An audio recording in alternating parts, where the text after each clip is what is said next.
Assalamu alaikum. Welcome to another show, my dear brothers and sisters. This show is live. We're streaming live all over the entire world. And I am so excited that I have the opportunity and the will to make this show possible today. There's so much I want to talk to you about. In fact, every week, brothers and sisters, I can't wait until I get the opportunity to share some of the things that's on my mind. And as you can see in the opening, Minister Louis Farrakhan apparently was on my mind. Now, I want to share a few things with you, brothers and sisters, and I hope that you have the patience to listen, is the case that I want to bring to you today. You know, at one point in my life, I wanted to be like the Attorney General for the Honorable Elijah Muhammad. And I've realized just how blessed I've been. I didn't get a chance to walk directly with the Honorable Elijah Muhammad, but I got a chance to know the minister and continue to get a chance to know him. As you can see, I just say minister. You don't ask me who I'm talking about. Could have been Yusuf Shah, Abdul Salam, many others, but when I say minister, he's synonymous with Louis Farrakhan. But I want to talk to you because this fear factor, and it's ironic that Bob Woodward would write a book about fear, and that's precisely what has occurred with you and I, those of us that have demonstrated fear. But I want to talk to you about loyalty, longevity, work ethic, faith, belief, friendship, brotherhood, all those type of things. Sometimes you don't know where you want to start. But I have to go back, I guess, to a week or so ago with our sister Aretha Franklin. And of course, I had so much I wanted to talk about that Sunday, of course, before talking to my dear brother, Brother Minister Louis Farrakhan. I've always said about him, he has displayed more patience than anybody I know. When you talk about seek assistance through patience and prayer, and the remembrance of Allah is the greatest force, whenever I think about that prayer, I think about Louis Farrakhan. But to see him up on the rostrum last week, so dignified looking, so patient, listening to every word that the speaker spoke, I thought about, here's a man that has been the premier speaker in not only the black community, but it appears to me in the world, one of the most sought after speakers, not for 10 years or 15 years, but he had to take himself off the college campus himself. But what really was something, he stopped with the community. They wanted to stop people from paying him an honorarium if they were getting money from the government. But he would pay his own way, pay his security's way, just to speak to these people. Now, not that he was hungry for just to speak, but that was how bad he wanted to get this information out to his people. Now, brothers and sisters, for those of you who are unaware, you've been under some hold and not know who I'm talking about, again, that's Minister Louis Farrakhan. For at least 62 years, I know he's been associated with the Honorable Elijah Muhammad and somewhere in the world speaking and impacting people. Now, before I even get into the Million Man March, he was destined for greatness, not just from an oratorical skill, brother and sister, but from a spiritual base. Here was a guy that was focusing on God and looking for God for a long, long time. He played, of course, the violin very well and had a nice singing voice. And I even saw him, as they say, cut a rug or two, so he knew how to jam, as we say. Very likable person, and he just, as some people would say, he just had soul. And I think he has been around so long, we began to take it for granted as if he'll be here forever. But during the memorial of Aretha Franklin, I knew it had to be something that he was not speaking. But as many of you know by now, he didn't come to speak. He came to mourn, as family and friends did with his sister, because of the impact that Aretha Franklin certainly had on him. Now, I personally did not know Aretha Franklin, but I know of her work, which she did in 1972. I think it was in Harlem, when some of you could go and check this out, that they busted into one of our temples in New York, in Harlem.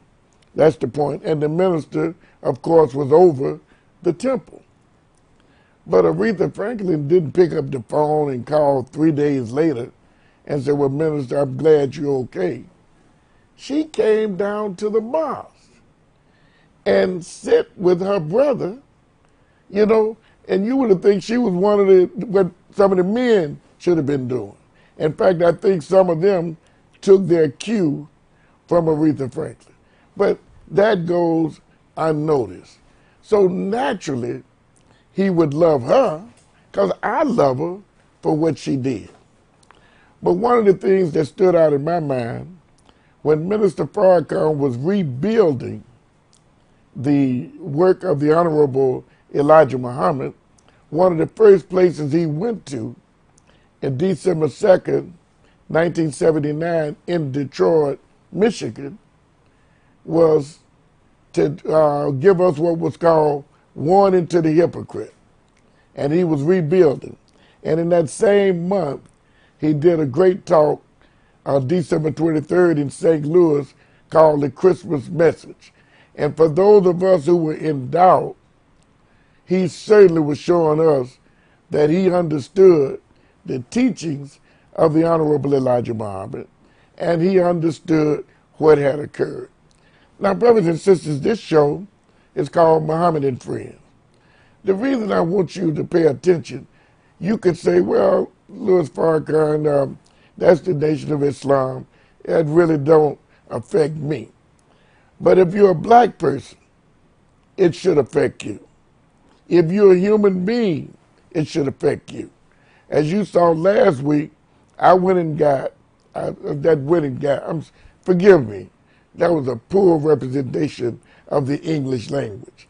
I summoned my brother in London, Gillett Otsman, to speak to me because I know most black people were reluctant about taking on a subject that I took on last week, because this is a subject that most people don't feel comfortable, because if they tell the truth about anybody, they get the label of a hate group or anti-Semitic. Since they don't give me anti-Semitic, but they refer to me as a hate group because I was associated with Barack Obama, or the former president, Barack Obama, which they really didn't mean it, but it was just to ostracize me and try and take me from a lofty position that they thought was too good for me. But remember, this is about Minister Louis Farrakhan. So, brothers and sisters, what they did, there was a lot of talk about how dare they bring Minister Farrakhan, as if that they were doing him a favor by putting him on a roster, but which was really sad. It wasn't black people talking about this, but it was a person like that to me, a guy that I once thought was a real lawyer, but I can imagine what happened if Johnny Cochran hadn't been there to protect O.J. Simpson. This guy's true colors would have really come out, because obviously he didn't want to see anything black that's successful. Well, you can't define Louis Farrakhan in some little tiny bubble. This man is a big man, brothers and sisters, and it doesn't matter what you think. Now, here's a guy that was great as a musician, had friendship with all of the successful ones, Lionel Hampton and all of these guys who could sing and who could dance. So he had befriended them already. So if anybody would have been at a funeral like that, it would have been Louis Farrakhan. So to take this a step further, when he was there minding his own business just as a mourner, still he couldn't sit in his seat too long without people wanting to come up to him and shake his hand, take pictures with him. Even Bill Clinton was willing to take a picture. When I say willing, in spite of whatever he had said, Bill Clinton did show a little freedom, that he was a free man. But Alan Dershowitz said, Bill Clinton got some explaining to do. Well, I was appalled at that, because I said, how dare this guy talk like that? This is why I went and got, again, I hate that language, but Gillard Otsman, because Gillard Otsman debated with Mr. Dershowitz and beat him as if he was the lawyer and Dershowitz was the amateur. And they were of the same faith, even though Gillard denounced his faith and he now subscribed to himself as being a humanist. Now, I want to fast forward this, but I just have to try and set this up, because I want our people, and when I say our people, people of goodwill, people who are thinking. There are 40 million to 50 million of us.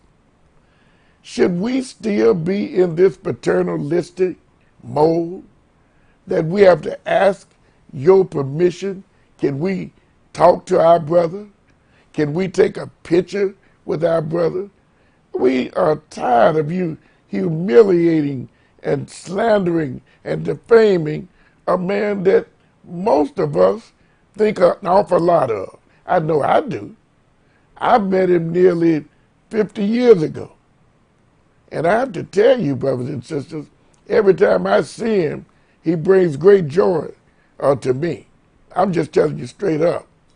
And I admire a brother who's able to generate goodwill and good feelings when I see them.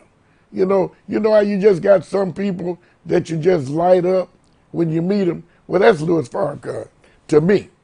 And just to hear his voice gives me great pleasure. Now, let me say this to you. My association with him, I don't ever remember being personally penalized. Mine they attribute to the Honorable Elijah Muhammad, which I'm grateful to, because the Honorable Elijah Muhammad is the man that opened up the door that permit us all to see. And I'm going to show you in some of these clips that I'm going to show you just what pleased the messenger and what didn't please him. And it pleased him for us to wake up and develop a thorough knowledge of ourselves.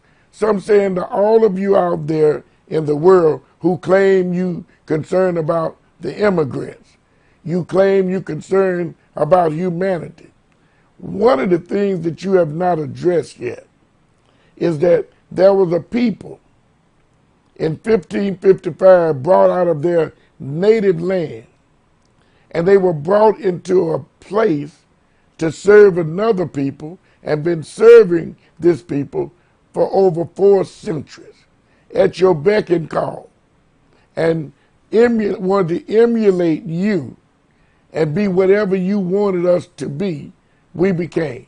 To this day, we have not gotten an apology just for what you did to us in slavery. So you bring up these excuses to keep from addressing the real problem. And that problem is, as long as you pretend you didn't do anything to us, you can live in comfort. But brother and sister, there's a God, and a God of reckoning. And that we don't control, because if we did, we'd be begging the God to forgive you. Because you see, we automatically forgive you. That's why it's so silly for you to attribute hatred to us as a people. And you do that. And we've tried to show you time and time again where that came from, but you can't find anywhere in our history as a people that we show you hatred. We show you fear. We show you respect. We show you ignorance, because that's the way you made us. Now I'm saying the God himself takes one. He don't take a lot. He takes one to give you an example.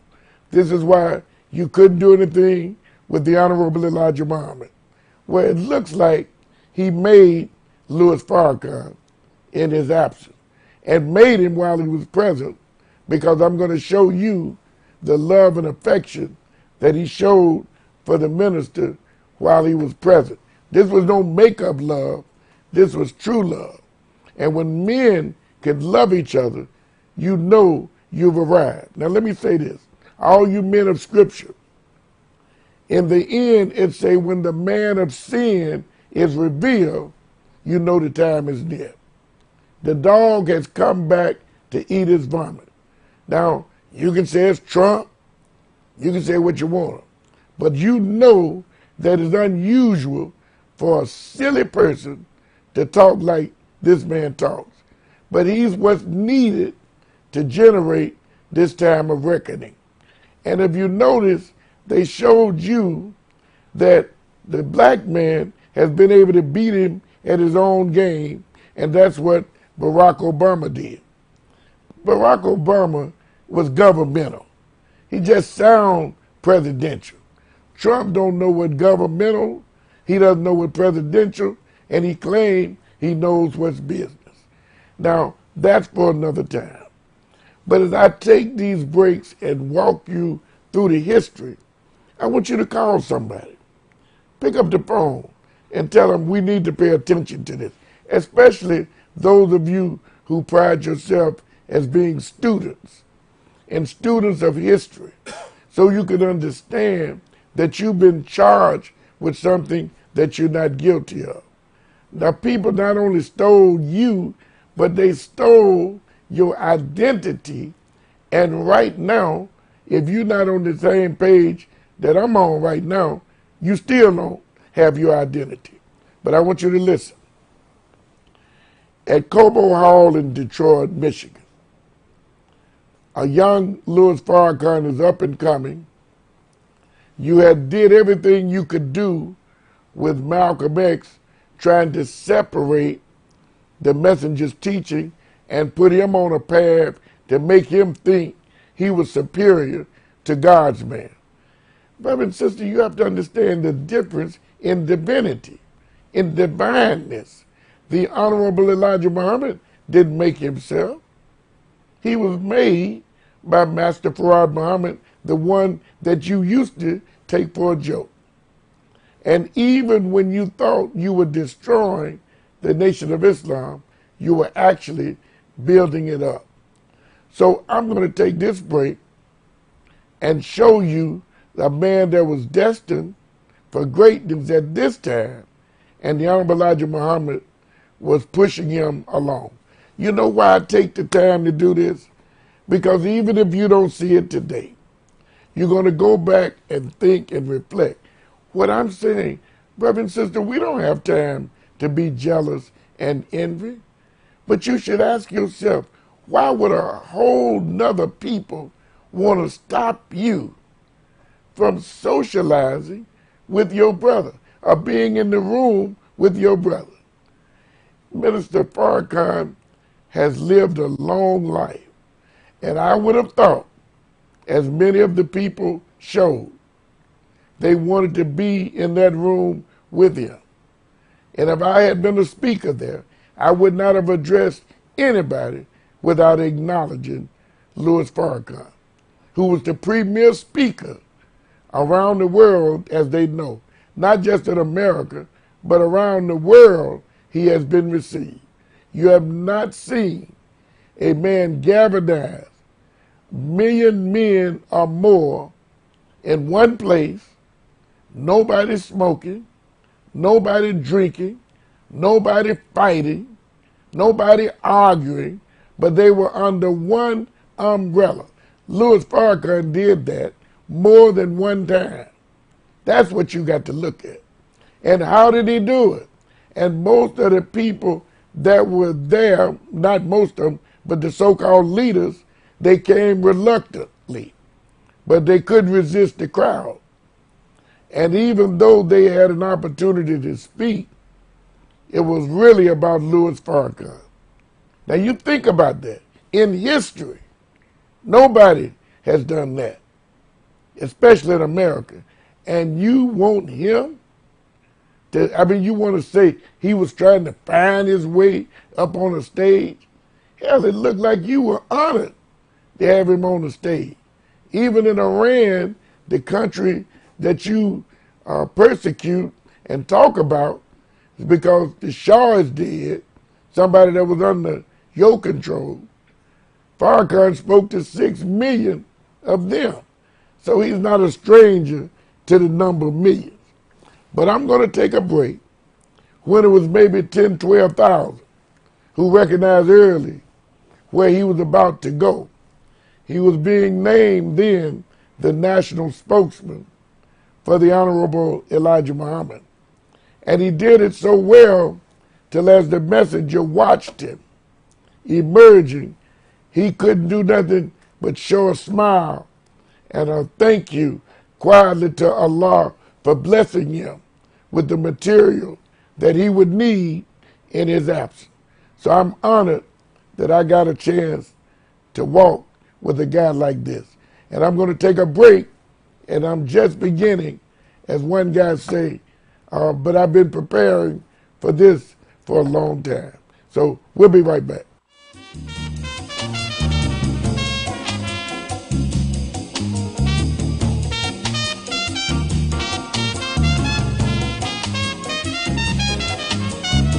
To Minister Louis Farrakhan, so that he might say to you a few words in his own way by the help of Allah. Minister Louis Farrakhan.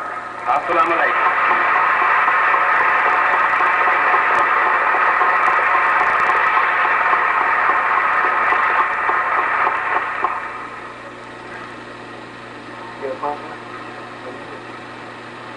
Assalamu alaikum. In the name of Allah, the beneficent, most merciful Savior, the one God to whom all praise is due, the Lord of the world. We, the black people of America, are indeed grateful and thankful to Almighty God, Allah, for blessing us, the American so-called Negroes, at last, with a leader greater than all of the leaders that have led people in the past, with a teacher that the world must bear witness is a master teacher, and with the greatest living guide that human beings have ever had. For his task is to guide a lost people back to the path of God. We thank Allah, and we can never thank Allah enough for giving to us, as our beloved leader and teacher, the most honorable Elijah Muhammad.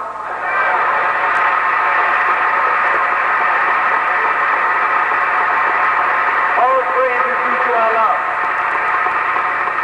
All around the earth today, the cry of the black man is freedom. The black and gaining freedom. The brown man of Asia and the Isles of the Pacific are seeking and gaining freedom. And the beat of freedom that is beating in the heart and in the breast of black people in Asia and Africa has leaped the expanse of the Atlantic Ocean.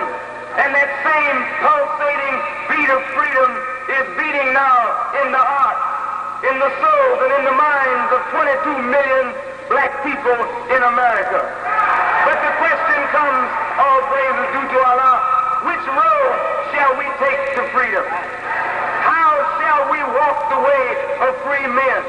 And who will lead us to the promised land of freedom, justice, and equality? I declare to you this afternoon that there is only one way to freedom, for there is only one God who offers freedom.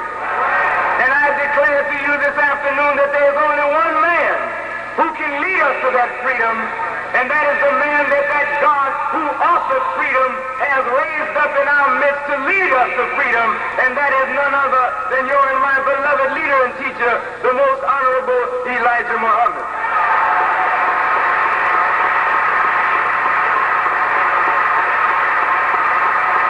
All praise is due to Allah. This is a man who is giving all that he has to the black man and woman of America. This is a man who is passionately concerned with the welfare, with the lives, with the future of our unborn generations. I thank Allah for the divine patience, for the perseverance, for the courage, and for the love that the Honorable Elijah Muhammad has demonstrated for the past 35 years. For if the Honorable Elijah Muhammad did not have this abundance of love, this abundance of patience, this abundance of courage, this abundance of perseverance, I doubt very much whether many of us might be here this afternoon. Before I was born, this great man was championing the cause of freedom and salvation for me, and I wasn't even a thought in the mind of my father. When I was a little baby, a few months old, this same man, the Honorable Elijah Muhammad, was being run from city to city by jealous hypocrites and devils who sought to snuff out his very life because he dared to speak the truth that would ultimately free me and free all black men and women who would accept that truth. When I was a little baby, he was fighting for me, though I never knew him. When I was going to grade school, the Honorable Elijah Muhammad was being prosecuted by the United States government on a false charge of draft dodging when he was too old for the draft. But they prosecuted him because he had a word in his mouth from Almighty God that would unite black people, that would make black people love one another, that would make black people stand up for one another, that would make black people live again. When I was old enough for high school, the Honorable Elijah Muhammad was released from prison. With 49 states or 50 states ahead of him, 22 million black people to resurrect, he never stopped for a moment. And now, this same great man has temples throughout the 50 states of America. He has temples in Central America, South America.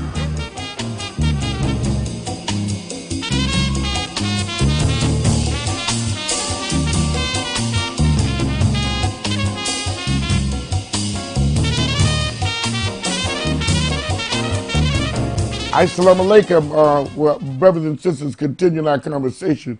This was at Cobo Hall in 1964.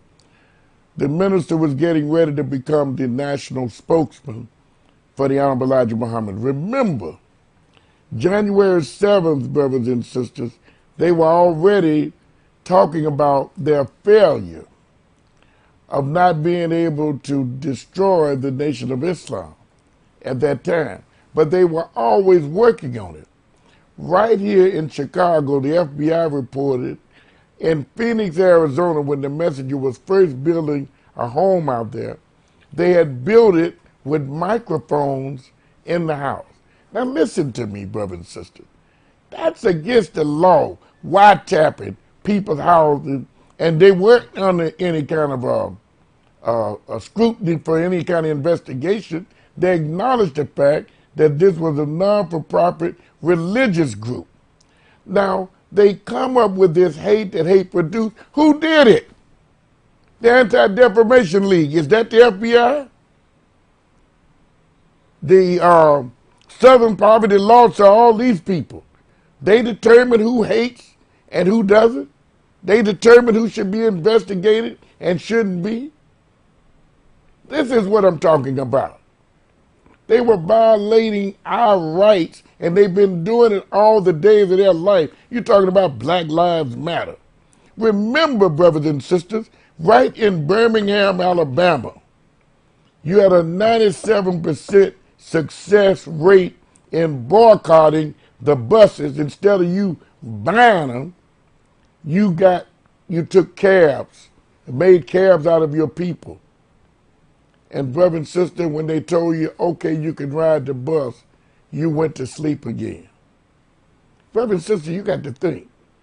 The Honorable Elijah Muhammad was telling you about ownership, do for self. And you got angry with him because he didn't want to beg the Caucasian. He already saw that he didn't want to be with him, so he was not bashful. So I'm just saying to you, but you're so silly, you ridicule and mock Muhammad. Now, I have a picture that you all, when you come in, you see Dr. King with the Honorable Elijah Muhammad showing love and affection for that man. He was honored to know him. Now, you were very careful about calling Dr. King anti-Semitic. You were very careful about criticizing him because he didn't care what you thought. He came to see Muhammad. Even Al-Rabi, who I think he was married to a Jewish woman at the time, he came to see the messenger. What is it that they saw in him that they removed the fear? Even Andy Young, you remember Andy Young, who became the ambassador of the United Nations. Don't you remember? Where Jimmy Carter, as what a great Christian Jimmy was. But Andrew Young made the mistake and spoke to the Palestinians, and then they made him resign. Are you listening? Does it sound familiar? So now if you sit with Louis Farrakhan, whatever position of permanence you in, you got to resign. Ask Keith Ellison. Just think about that. That young man had to lie as if he didn't even know Minister Farrakhan. You know? Think about that. Young college student who had admired the minister. So this has been the history of Islam, war on Islam as taught by the messenger. Now, the messenger here is watching his young student, who some say he was jealous of Malcolm. But brother and sister, that man made you say Malcolm who? Malcolm didn't do what the minister do. Now in his humility, he may step aside and tell you how much he loved Malcolm. But I'm telling you about truth today.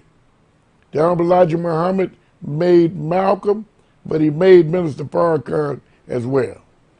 Now I'm going to take a break because it's important that you see these last few minutes of Minister Farrakhan speaking, because you're going to see the gratification in the eyes of the messenger, and then I'm going to switch gears and take you someplace else. But remember, keep your mind on Dr. King. All of you in the audience, you're going to lie, even if you don't, and say how much you love Dr. King. But you didn't turn the other cheek. You know, you didn't do none of that, because you killed your own black brother and sister at the drop of a hat. But you'll claim how much you love Dr. King. But Coretta's eyes don't lie. She not only loved Dr. King, but she admired the greatness of the Honorable Elijah Muhammad. But you can't do that because you have to get permission from your slave master. Now we have to stop that. Now if I can hug with Caucasians and be friends with them, you going to tell me I can't be a friend of the man from God? That's crazy. So I'm going to take this break and let you listen, because I know how impatient you are. It takes me 2-3 months to try to tell you about the greatness of the history of the Nation of Islam. And we only had a few players in this, brothers and sisters, because many people at your beck and call denounce the Nation of Islam. We'll be right back.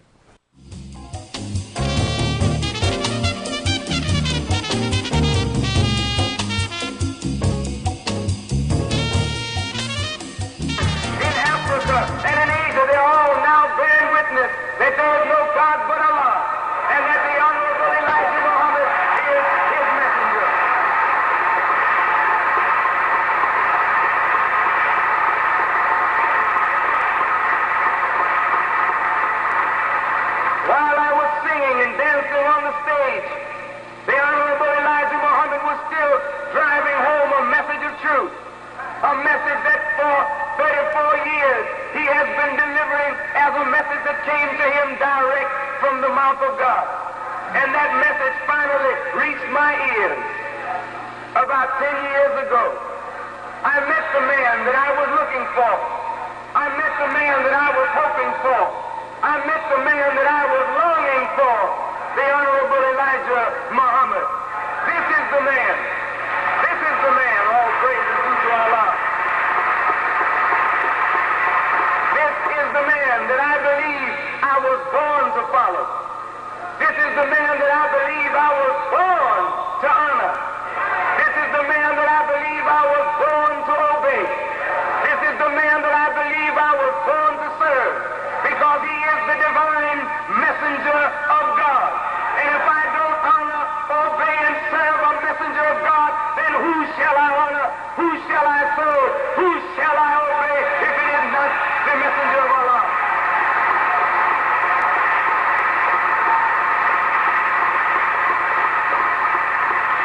Today, the Honorable Elijah Muhammad gets letters from white people around the world telling him that they admire him for the great and miraculous transformation that he is bringing about among us. He is the one of whom it is written, "Behold, I send my messenger before my face to prepare the way before me."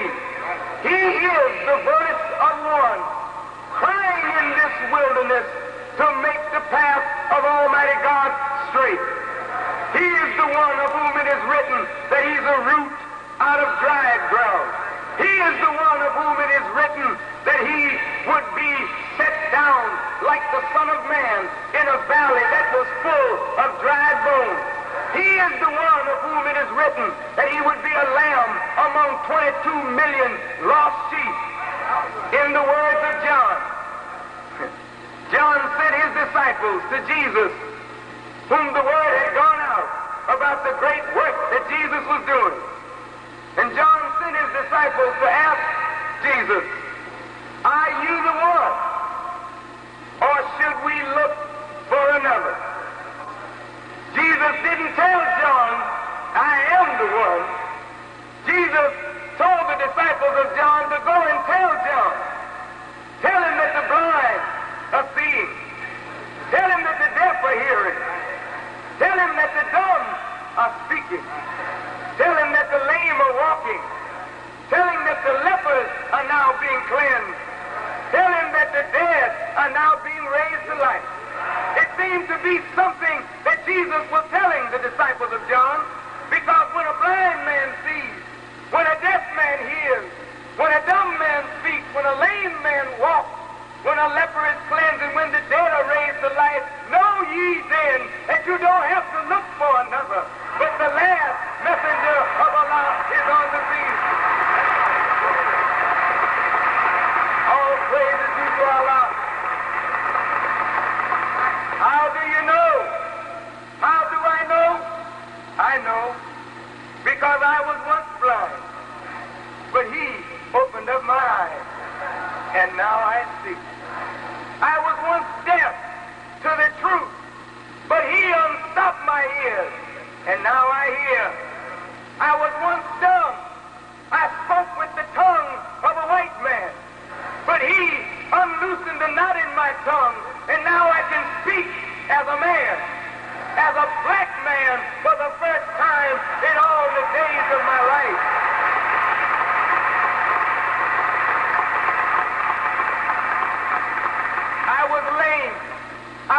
walking with a crutch.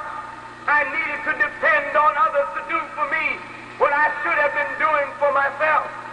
But he taught me how to stand up and be a man. He cleansed my leprous mind. My mind was white. My thoughts were white. My heart was white. I wanted to be a white man. But he taught me, and he cleansed me of this spiritual leprosy.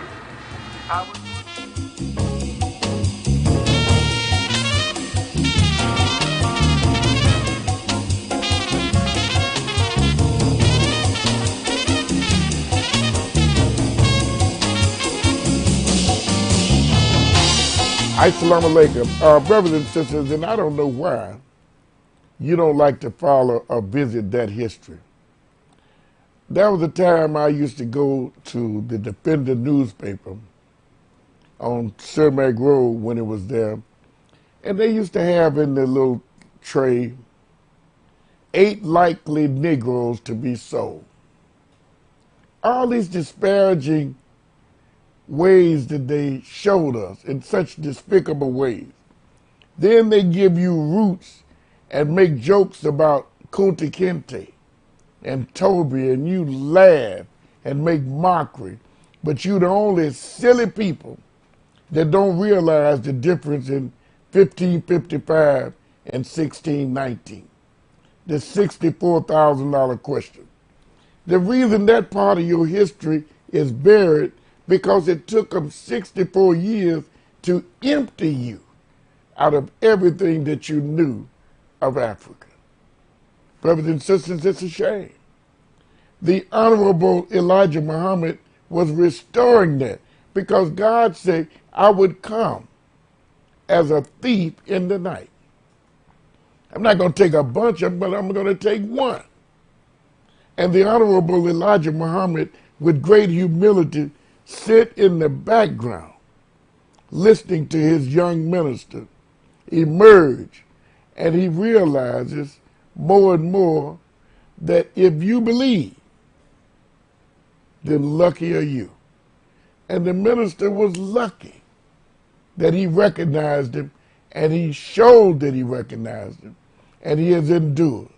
Well, I got a chance to meet that man, and I got a chance to meet him at a time when he thought it was a demotion, and many others thought it was a demotion.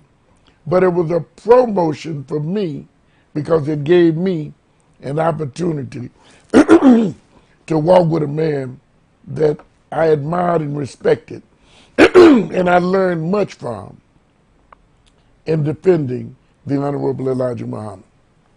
But here in America, brothers and sisters, when you are making progress, there's somebody else's interest in making you to regress. And that's what has taken place with us. Now, Louis Farrakhan may be here for 100 years, but the next time you see him, brother and sister, if they were permitted his security, you should be happy that you know him. Don't let anybody tell you that man is some incidental kind of person. Like Henry Kissinger and some of them talk that when Farrakhan was going to the East, say he's going around the world grubbing for money. He don't have to go around the world to grub for money. His own people love and respect him, just as they did his leader and teacher. And they look out for him. And they are tired of being told who they should talk to and who they shouldn't talk to. So I'm going to take another break and show you Muhammad Speak newspaper, show you the mosque that was in disarray before the minister picked up on it and decided to bring these things back to life. Just gave out 90,000 copies of the final call in Detroit of Aretha Franklin being on the front page. Now just think, we had the Muhammad Speak printing press that we not only printed our paper, but we printed other black newspapers. And some of them are afraid to even write about the minister. And he come from a long line of the Honorable Elijah Muhammad. Brother and sister, I've been in the midst of that man that he's done things for people without even their knowing of it. And you're going to let people slander, defame him like that? Tell you what they can do? Now remember this. These are the same government now. They cut off any kind of aid to the Palestinians. You don't open your mouth. That don't even make news, but they'll show you about the bombing in Syria. But they don't show you about the 7,000 and 8,000 Palestinians that's been killed and tear gassed and all of that. But they never too busy to jump on Louis Farrakhan. And I have to tell you, brothers and sisters, it is humiliating to be a part of a people that we got to get permission of which one of our brothers and sisters we can talk to. So I don't like it, and you shouldn't like it. But I'm going to take a break and show you some of the greatest things that you'll ever see. But that Million Man March, I just want you to stop and look at the faces of the people that's there. Now, that was the Million Man March, and to show you it was no fluke, then you got 10, 10, 15. You got the Family March.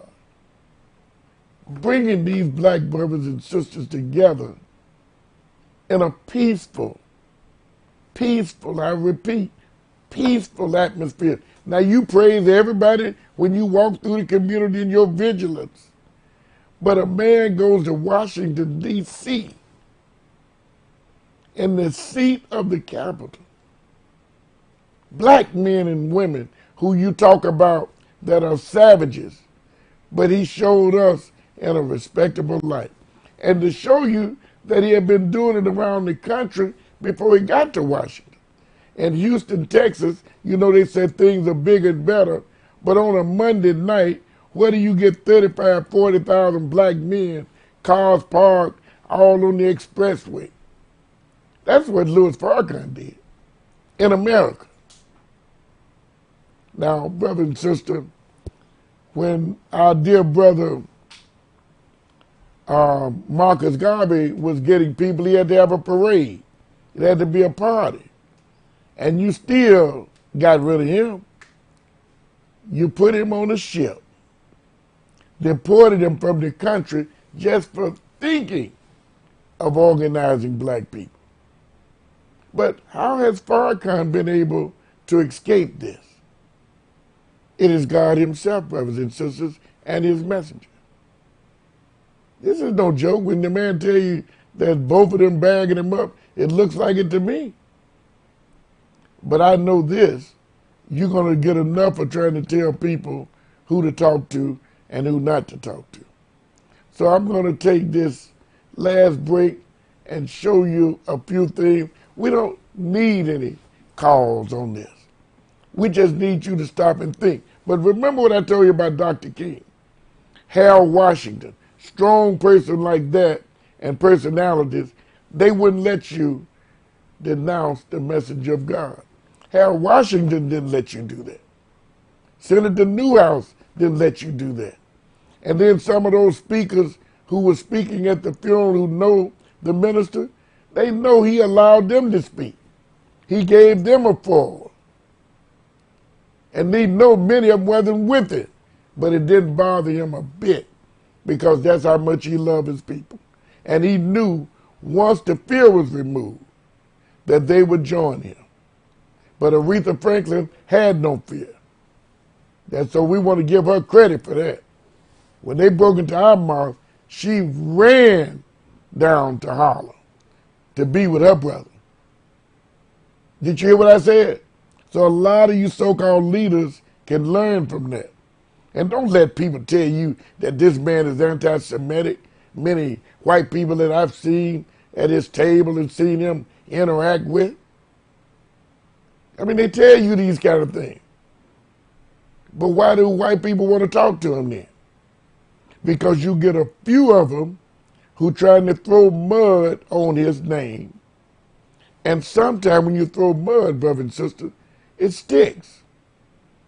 But I'm telling you, in the black community, I want you to stop it. I want you to stop letting people tell you what to do. Please. I bet you don't go into that community and tell them who to deal with, like that Mr. Clegg, who was part of the NAACP back in the day. And he went to the Hollywood producers and wanted to know why in the world were they continuing to disparage black people and portray us in these negative ways. And some of my good friends in the business of entertainment, they want to make movies that not to look down on black people, and they tell them, you're not going to make them here. You make them someplace else. So you got to stop and think about that. And they portrayed that man to be anti-Semitic. And he challenged them. He said, you're always criticizing the minister, then stop all this negative talk on the screen. But they didn't do it. So I'm going to take this last break and just give you why I feel so strong about the Million Man March, that I got a chance to look out there to see those people and how rewarding it was to me. And I could say, historically speaking, that the 5 nights that I was in Washington, I dined at the table with my minister and his guests. So I'm forever indebted to the God and his messenger just for being able to record the history. And guess what? I was a recording FOI secretary. That was my title in the Nation of Islam. Do you understand that? So I thank Almighty God, Allah, for blessing me to live long enough to tell you this story and still being able to be received by my brother. That's what you should be doing, is calling to see if he got time for you, not whether he can speak or not. So I'm going to take my last break, and whatever brother shows, I hope is rewarding to you. So thank you, and may Allah bless you with the light of understanding as I greet you in peace. Assalamu alaikum.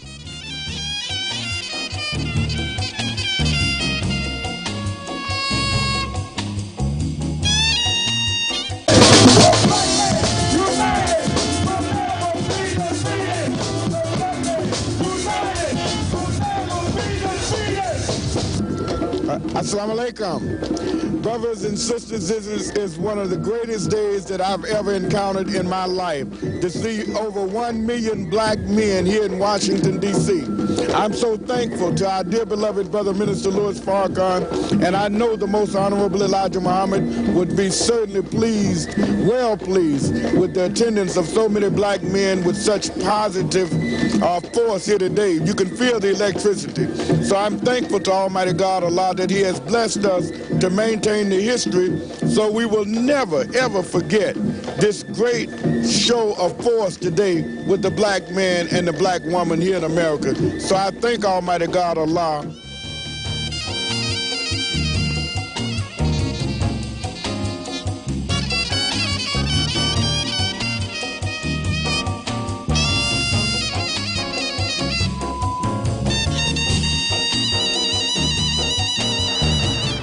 And you should have remembered when I went to Washington in 1959. They have great respect for me. The government sent out its soldiers and welcomed me into Washington from the airport. Right up and down Pennsylvania Avenue. They respected my knowledge. But you can't do that. I can't hardly get respected in your backyard. Because you don't know, but they know. Twice they did that. They'll do that tomorrow if I go there. Never have you had a preacher to go to the government capital and they escort you from the airport up and down Pennsylvania Avenue. Because he don't have that kind of knowledge. They give him what he knows. But they didn't give me what I know.